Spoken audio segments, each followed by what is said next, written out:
All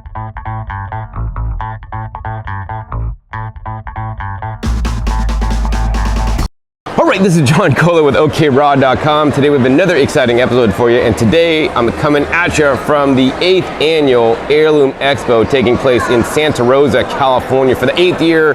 This is the 8th year they've had it. This is the 8th year I've shown up.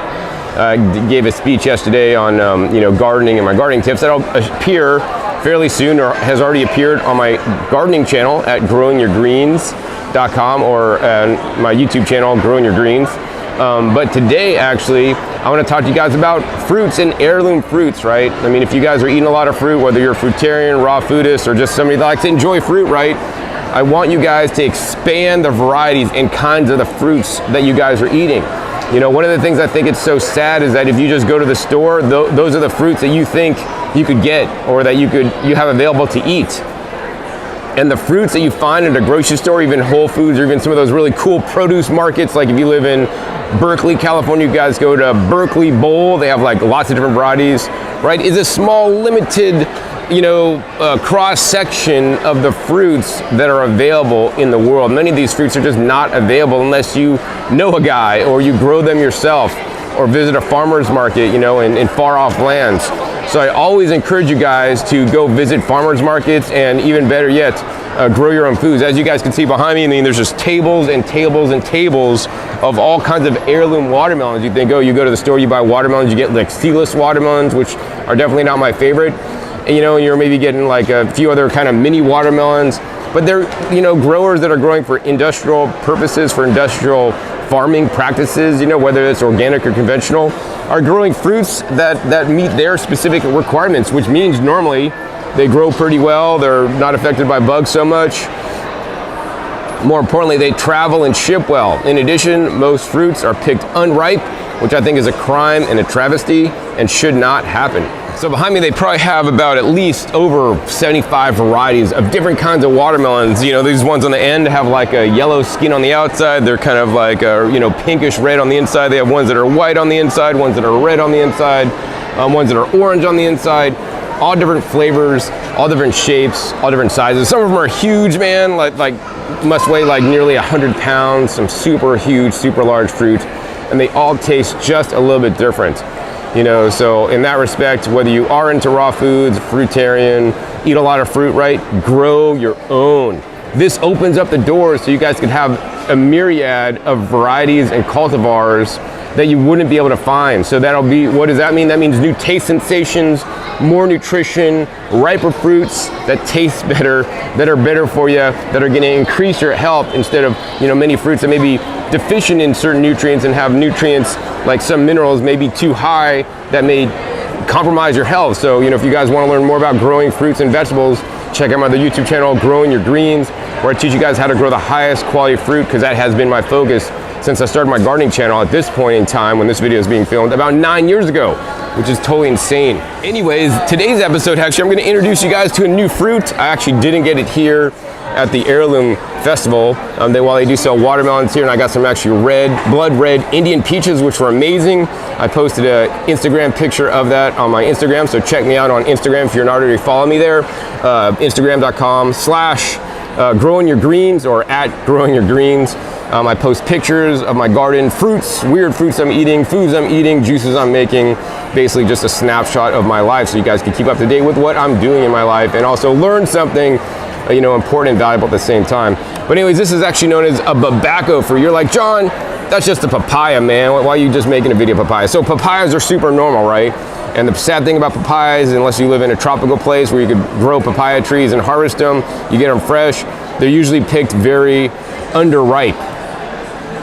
And they're just not the same as if you get a nice papaya right off the tree ripened, before the birds or the animals get them, right? So this is Babaco, and it is actually related to the papaya.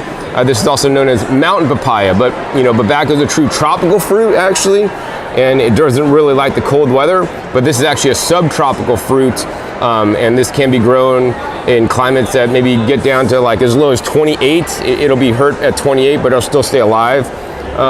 This fruit actually was grown in Los Gatos, California, in the Bay Area, outside. And so the cool thing is, if you want to check the video where I got this Babaco, check the link down below. I'll put it in the description. Basically, a guy has a backyard in Los Gatos, and he grows all these rare tropical fruits, some of which actually I've never seen before. Now, I grow the Babaco. My tree is in a greenhouse, protected, unheated, and it's probably pushes 12 feet tall because it's like at the peak of my greenhouse, which is a 12-foot tall greenhouse. So quite tall.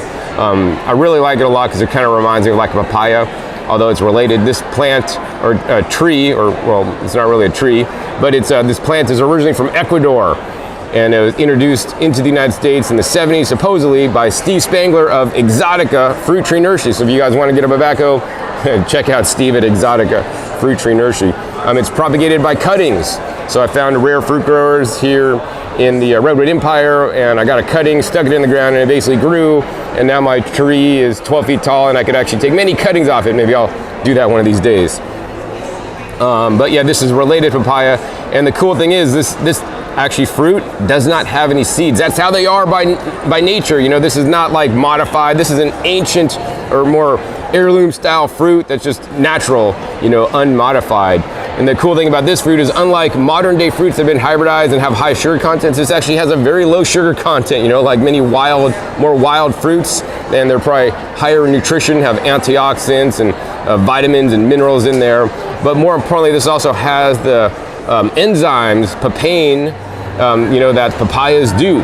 So this is what it looks like. And the cool thing, I wish you guys were here to smell this, because I was just holding the box that I was carrying around in, and like somebody was standing like 2 feet away from me. They're like, wow, that smells good. And they could smell it from like 2 feet away. And then they went up closer and they smelled it. And man, oh my God, if you guys were here to smell this smells better than some flowers. Fruit should smell really good, right? Even watermelons. Watermelons, when they are fully ripe and mature, they will smell like a watermelon. Unfortunately, most watermelons are being picked underripe, so they never develop that nice odor that literally attracts us and other creatures to the fruit, so that we eat the fruit and we spread its seeds, if the fruit, of course, had seeds.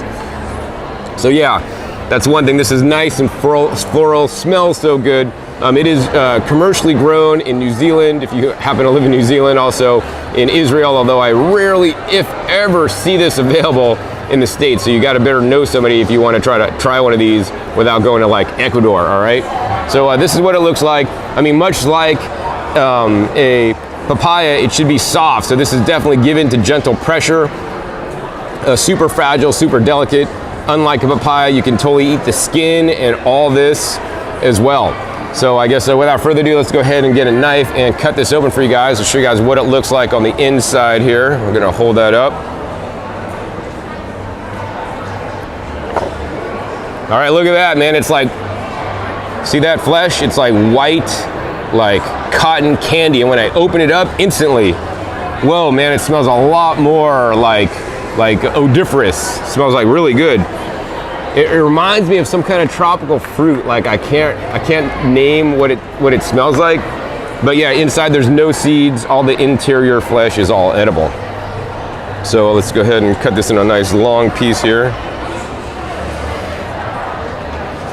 So yeah, there's a nice long piece there. Now we're just gonna go ahead and I'm gonna cut out a little bit of the middle of the fruit without the skin, and then I'm gonna eat it with the skin and let you guys know. So one of the tips I wanted to give you guys is, if you have your own Babaco tree, right, here's a tip I learned from the grower that grew this, and his name was Joe, so thanks, Joe. But basically, these will fruit all season long. So, you know, early, you know, after, when the warm season, of course. So the early Babacos that ripen up, you know, are good, but they're not quite as sweet as the ones that stay on further and longer in the season. And then as they ripen up later in the season, the latest ones get the sweetest. So I'm lucky here to have one of the latest Babacos off the plant to try for you guys, so I could really taste what a sweet, ripe Babaco, because actually I harvested these before from my trees and they weren't fully ripe. So let's go ahead and try this on camera for you guys. Oh my God. You know what this tastes like to me? That's what it smells like too. The inside smells like maybe like a cherimoya on the inside. It smells like a cherimoya. And eating this white fleshy part tastes like a not that sweet cherimoya, right? This is not totally sweet. It's not like a really good cherimoya, but an unripe cherimoya picked a little bit early That's exactly what this tastes like. Some people might describe it as like, tastes like, you know, pineapple with kiwi and some papaya. But I'd say this tastes kind of more to me like cherimoya, but of course this is like the super optimal, ripest one that you'd want to eat, right? And so if you guys get one that's not as ripe, it's definitely not going to taste as good, because I remember the last Babaco I had that I grew wasn't this good, but it was probably an early season one. All right, now we're going to just go ahead and try it all with the skin and all.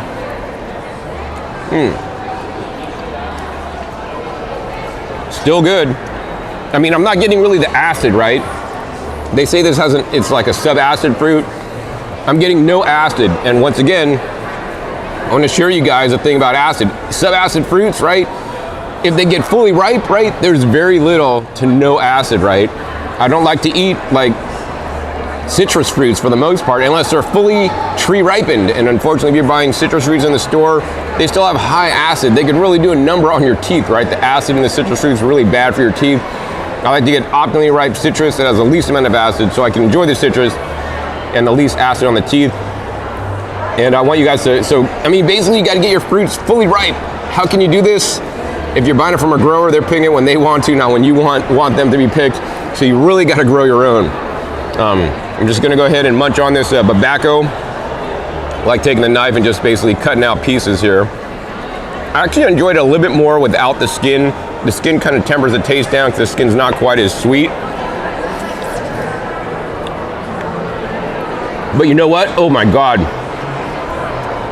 This freeze-dried would be totally amazing because you're gonna keep the texture. It's not gonna compress down. It's gonna be light and fluffy with the flavor intensified. This is actually a really good high water content fruit. Quite delicious, yeah. So I wanna encourage you guys, you know, whether you're getting heirloom watermelons from Baker Creek Seeds, and check out the Baker Creek heirloom seed catalog at rareseeds.com to order some of your own rare Baker Creek seeds, whether you're going to grow your own Babacos, join your local California Rare Fruit Growers chapter to get scion wood cuttings, start growing your own fruit trees. I'd encourage you guys highly to do that to get the highest quality fruit, and of course make sure you have good soil to grow them in. Hope you guys enjoyed this episode on Babaco fruit today. Is it like a really good thing that you should go out of your way to try to find Babaco? I mean, I'd say it's a good fruit. I'd definitely say there are better fruits than Babaco, but definitely I had fun, and I will have fun eating the rest of my Babaco for its beneficial enzymes that are contained within. If you guys enjoyed this episode on Babaco, want me to do more episodes when I am eating all kinds of different weird tropical and exotic fruits and share my opinions, views, and growing tips with you guys, be sure to give this video a thumbs up. That'll encourage me to make more videos in the future about you know, all these different cool, unique, and rare tropical fruits that I eat on a regular basis in my life that I source from all over, friends and family, grow some myself, and whatever. Also be sure to click that subscribe button right down below, and make sure you hit that bell notification. Even if you already are subscribed, make sure you hit the bell too, so you get a notification when I put out new videos every 5 to 7 days, so you never know what you'll be learning on my YouTube channel. And finally, be sure to check my past episodes. My past episodes are a wealth of knowledge. Over 500 episodes on this channel at this time, teach you guys all aspects about eating more fresh fruits and vegetables, and how you guys can get healthier because of it. So with that, my name is John Kohler with OKRAW.com. We'll see you next time, and until then, remember, keep eating your fresh fruits and vegetables, including heirlooms and rare ones. They're always the best.